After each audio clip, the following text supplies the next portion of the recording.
बाधाएं आती हैं आए, बाधाएं आती हैं आए, घेरे प्रलय घोर घटाएं, पांव के नीचे अंगारे और सिर पर चाहे बरसे ज्वालाएं, और निज हाथों में आग जलाकर चलना होगा।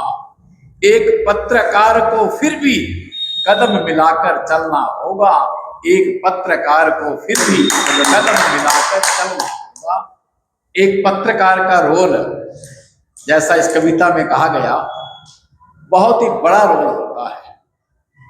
जैसा रनोलिया जी ने कहा कि तलवार की धार के ऊपर चलना एक पत्रकारिता का काम रह जाता है।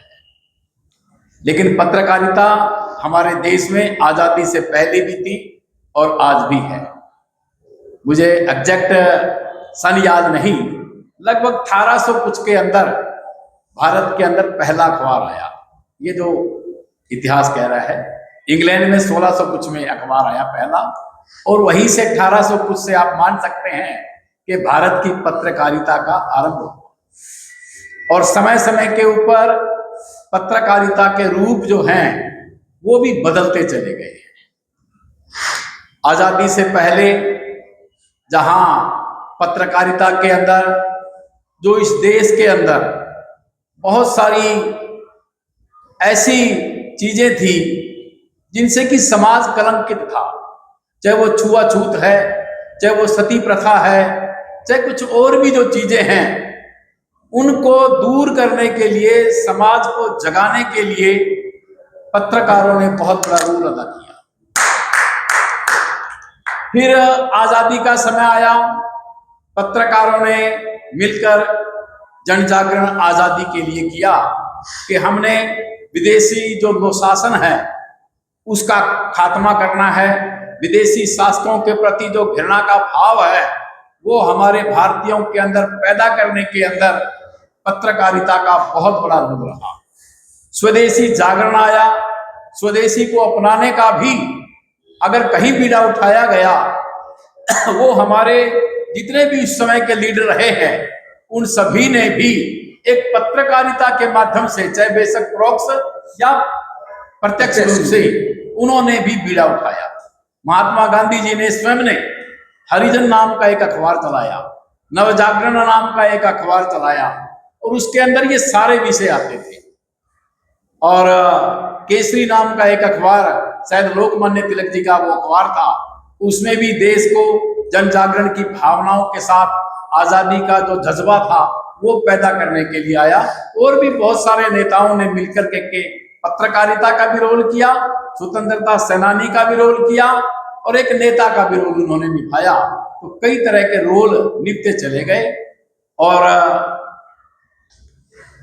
पत्रकारिता को मैं कह सकता हूं, एक जमाने के अंदर एक मिशन था पत्रकारिता, एक मिशन, एक जज्बा लेके के चलते थे पत्रकारिता का। जैसा रनोलिया जी ने अपनी कविता में भी कहा है कि मिशन होता है पत्रकारिता का, उसमें कुछ लेने की, कुछ पाने की इच्छा नहीं, एक मिशन लेके के चलते हैं कि ये काम मैंने करके छोड़ना है, ऐसा भाव देश में फैलाते हैं।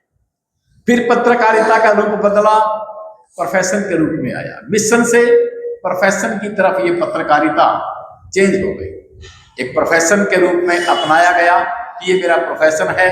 सेवाएं दी गई एक प्रोफेशन के माध्यम से, जैसे एक डॉक्टर, एक सीए, एक वकील अपनी सेवाएं देता है, ऐसे ही एक पत्रकार ने भी इसको एक प्रोफेशन लेकर और अपनी कुछ सेवाओं के लिए कोई शुल्क लेकर के अपनी सेवाएं देनी स्टार्ट की, और वो एक प्रोफेशन के रूप में आया।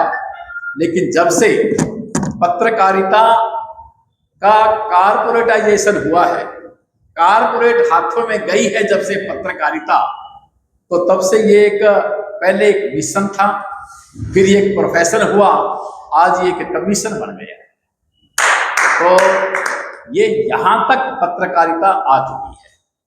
इससे पहले कारपोरेटाइजेशन पत्रकारिता का नहीं था, लेकिन आजकल ये चीजें हो गई है।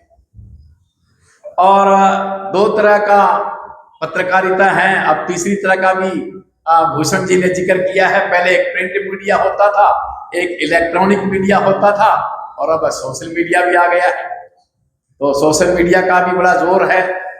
लेकिन कहीं ना कहीं तीनों प्रिंट मीडिया जो है ना, देश के लिए सार्थक भी हैं और कहीं ना कहीं घातक भी सिद्ध हो जाते हैं समय समय के ऊपर।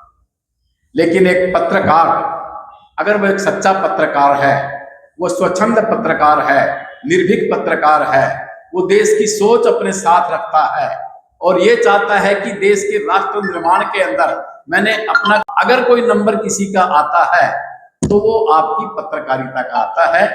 लेकिन वो पत्रकारिता अगर उसी तरह से एक अच्छे जज्बे के साथ की जाए, अच्छी दिशा में की जाए, तो वो पत्रकारिता देश के लिए लाभदायक होती है। तो ऐसी पत्रकारिता का हर आदमी को, चाहे वो समाज का वो किसी तबके से जुड़ा हुआ है, उसका लाभ मिलता है।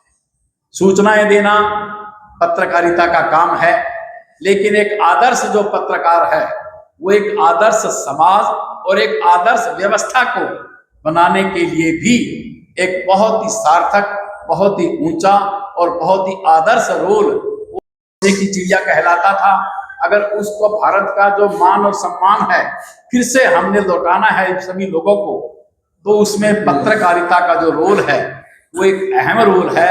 उनकी जो सूचनाएं हैं वो सूचनाएं निर्भीक सूचनाएं हों, वो सूचनाएं तथ्यों पर आधारित हों, उन सूचनाओं के अंदर बहुत सारी सच्चाई उसके अंदर अगर है तो वो सूचनाएं समाज और देश के लिए सार्थक सिद्ध होंगी। तो अगर ऐसा कुछ कार्य अगर हमारी पत्रकारिता करती है तो उस पत्रकारिता को हम सभी सलाम करते हैं। और जैसा राजकुमार जी ने भी कहा था कि वैसे तो हाथ कलम इनके हाथ में है, ऐसी ही कविताएं हमारे सत्यभूषण बिंदल जी भी लिख देते हैं कि सेना भी तुम्हारी है और लश्कर तुम्हारा है, तुम झूठ को सच लिख दो अखबार तुम्हारा है। तो वो चीजें तो अलग हैं, तो वो कुछ भी लिखें, लेकिन अगर सत्य को सत्य कहें और गलत को गलत कहना अगर हम सीख जाएं तो समाज एक, अगर हम स्वयं तैयार होते हैं, शीशे के आगे खड़े हो जाते हैं, तो शीशा हमारे के अंदर जो कमी है वो हमारी कमी को बताता है। ऐसा ही एक आईना ये जो पत्रकार हैं ये होते हैं, ये देश की जो कमी है, लीडरों में जो कमी है, समाज में जो कमी है, जो कर्णधार हैं इस देश के, चाहे वो समाज के कर्णधार हैं, चाहे वो देश के कर्णधार हैं, चाहे वो किसी संस्था के कर्णधार हैं, उनमें जो कमियां हैं, खास करके ये कमियां, अच्छाइयां बेशक दिखाएं न दिखाएं, लेकिन उनकी कमियों को अगर ये पत्रकार दिखाते हैं तो ये आईना बड़ा सुंदर होगा। और ये आईना अगर अच्छा है तो देश का भी आईना हमारा जो है ना बहुत अच्छा होगा। सारी उम्र मैं बस यही भूल करता रहा, धूल माथे पर थी और आईना साफ करता रहा। अगर ऐसा करेंगे तो ये पत्रकारिता जो है वो भी बदनाम हो जाएगी, पत्रकारिता का जो रोल है वो भी कहीं ना कहीं कलंकित हो जाएगा। तो मैं कम से कम हमारे उपलाना के जो पत्रकार बंधु हैं और बहुत अच्छा रोल उनका रहा है, हमेशा समाज से जुड़े रहे हैं, संस्थाओं से जुड़े रहे हैं, और जहां इनको ये लगता है कि इस खबर के साथ इस मंडी की, इस एरिया की कहीं ना कहीं इज्जत डाउन होगी, कहीं ना कहीं लोगों के दिलों के अंदर हमारे पुराना क्षेत्र के लिए कुछ कमी आएगी, उस समाचार को भी ये अच्छे ढंग से दिखाते हैं, उस ढंग से नहीं दिखाते जिसमें हमें नीचा देखना पड़े। यही पत्रकारिता की एक सोच होनी चाहिए, पॉजिटिव सोच, ताकि समाज भी बना रहे और सच्चाई भी सामने आ जाए। ऐसा सामंजस्य अगर बिठाते हैं तो सच्ची पत्रकारिता होगी, और ऐसी पत्रकारिता को हम सभी नमन करेंगे। और आज पत्रकारिता के